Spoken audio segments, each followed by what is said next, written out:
Hello दर्शक नमस्कार, हजुरहरूलाई फेरि अर्को भिडियोमा स्वागत छ। म अर्को भिडियो लिएर आएको छु।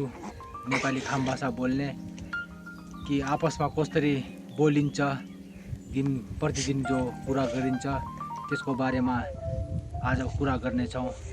भिडियो हेरौँ। नमस्ते, यानि खाम भाषामा जेडो त्यस्तै भनिन्छ। हेर्नुहोस् हजुर कस्तो हुनुहुन्छ? नङ खिताउ नलिजाऊ,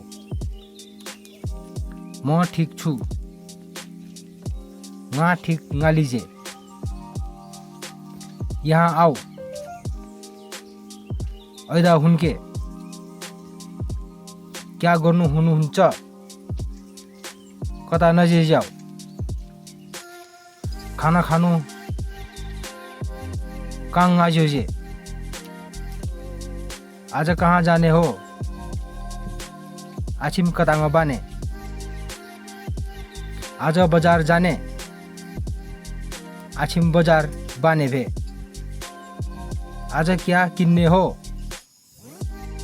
आछिम कता लंगने, आज कपड़ा किन्ने हो, आछिम क्वा लंगने, अरु के किन्ने हो, अरु कता कता लंगने, आज किताब पनि किन्ने हो, आछिम किताब पनि लंगने, पेन पनि किन्ने हो, कलम पनि लंगने भे, जुत्ता पनि किन्ने हो,